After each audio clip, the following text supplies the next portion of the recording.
In this video, I'm going to talk about why you should be doing more solo episodes, recording by yourself. All of the benefits, mainly around time saving, around stress saving, around workflow, making it easier to create your podcast. Because that's what this series is all about. This is part of our 9 ways to cut the time it takes to ship your show series. You can see all the other episodes down below, all aimed at saving you time in making your podcast.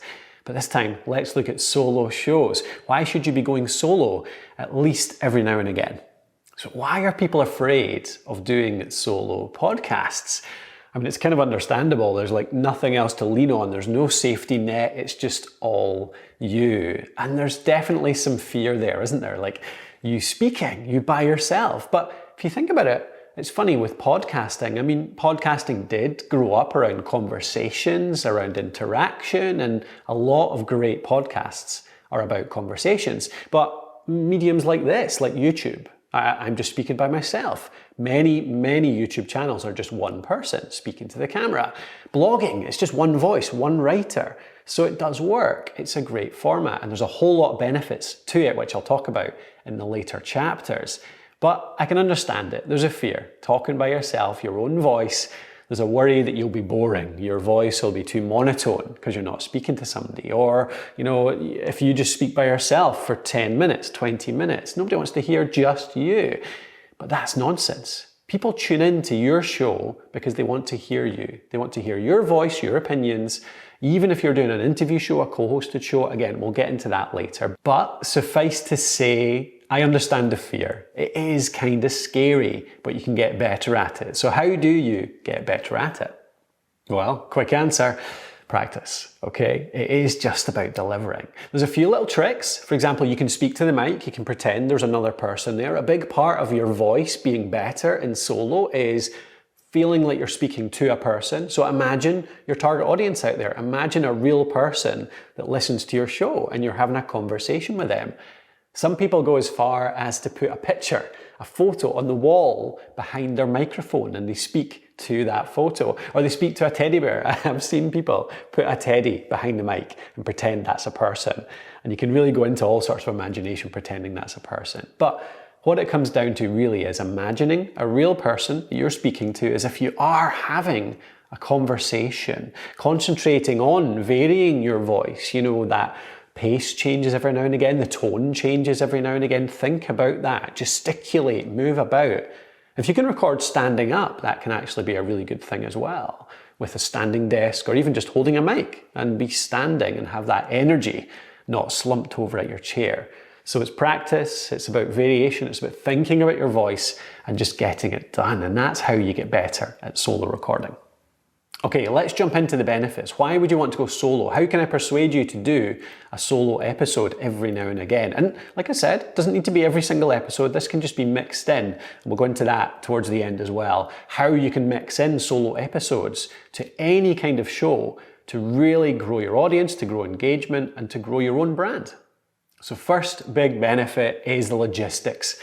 Everyone that runs an interview show particularly, but also co-hosted shows and many other types of shows, but an interview show particularly, you know how much time you spend organizing interviews, sending out booking links, email ping pong where they're like, oh, it doesn't suit my time zone and all this kind of stuff. There's so much back and forth in just organizing that interview in the first place.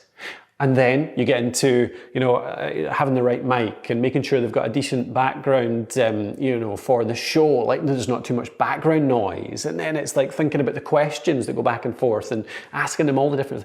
We've talked about a few of these things inside this series. So if you look down below at the description, you'll see a few episodes concentrating on this. One around interview booking tools and how to use them to cut some of this time. And another about preparing your interviewees and how that can cut a bit of time in editing and in the content too.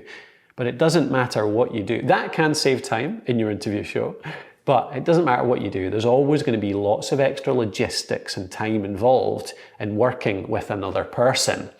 When you do it by yourself, that's all gone, okay?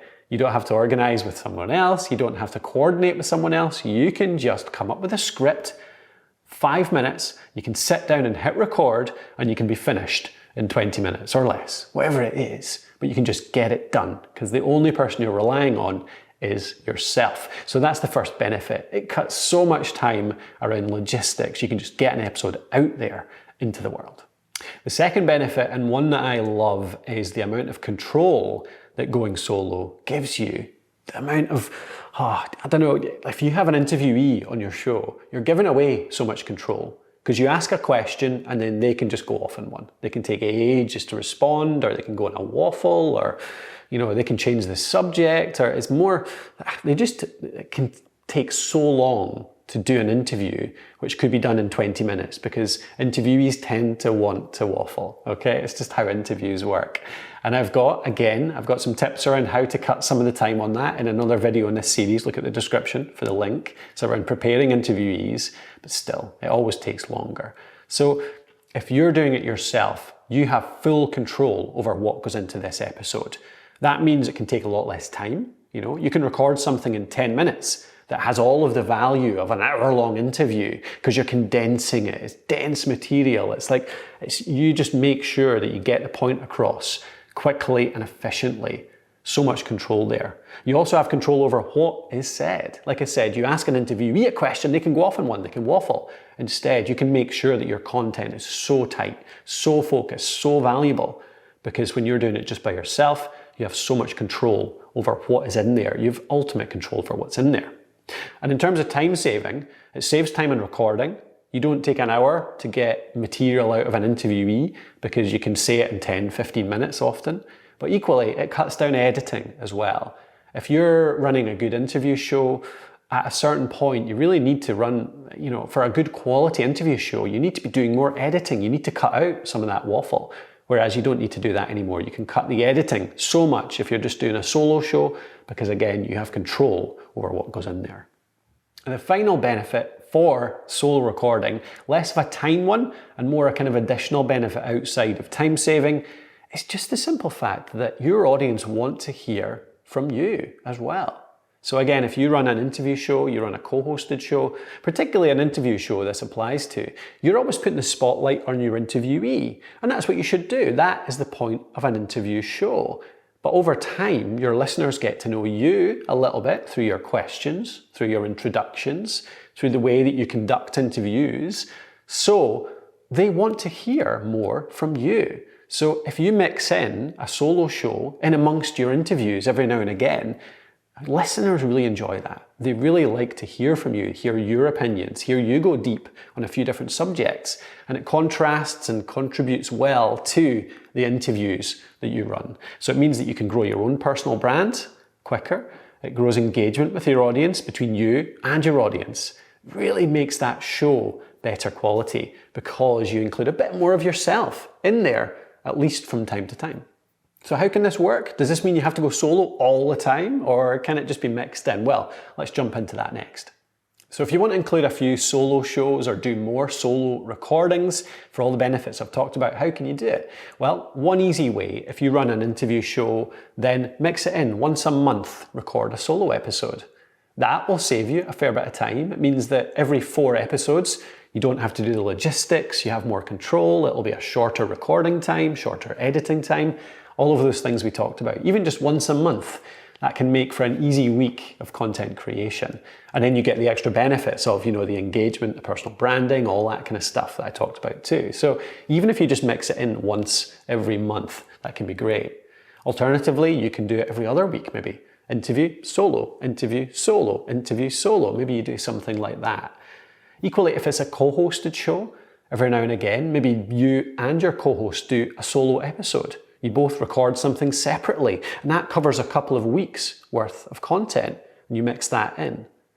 I think the key here is that you don't have to go solo all the time, although a solely solo show can work well. You can have a show that is just you all the time. So easy to run, so easy to record. The batch recording there, like you record 4, 5, 6 episodes all at once, you got a month's worth of content done. But you don't have to do that. You can mix it into another format. And the key here is listen to your audience, okay? Ask them what they want, ask them what they like.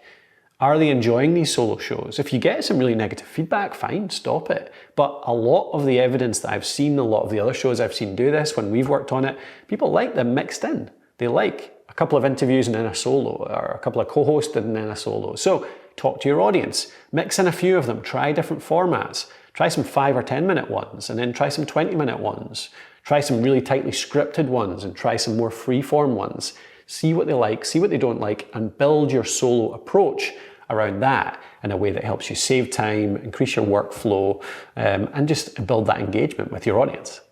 So I hope that's helped you think about why you should be including more solo recordings in your episodes. And if you want a tool that makes this really simple, our tool Alitu is designed for this, alitu.com, alitu.com. You can record directly into the browser with Alitu just using our inbuilt recorder, and that'll be put through cleanup, so it'll do the noise reduction, the leveling, all for you, and then it'll pop it into our episode builder where you can then, if you want to, edit out any mistakes, do that trimming, and then put it straight through to publishing on our hosting as well. So Alitu is really good for that because it means you don't have to record somewhere, take that file, put it in somewhere else for editing, take that file, put that somewhere else for hosting, put it somewhere else for audio cleanup, all that kind of stuff. Instead, you're doing it all in one place, just record directly into your browser, nicely backed up so it's all safe, and you can just get an episode out. When I do solo episodes for either pocket-sized podcasting or pod tools that sometimes do, I just do it all inside Alitu, and I can record a 15, 20-minute solo episode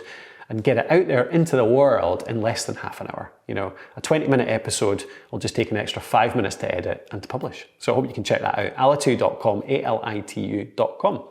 All right, thank you for listening. Please do hit that little bell and the subscribe button so you see all of our videos as they come out. And remember, all of our links are in the description below if you want to see the resources and all the other episodes in our series as well. 9 ways to cut the time it takes to ship your show.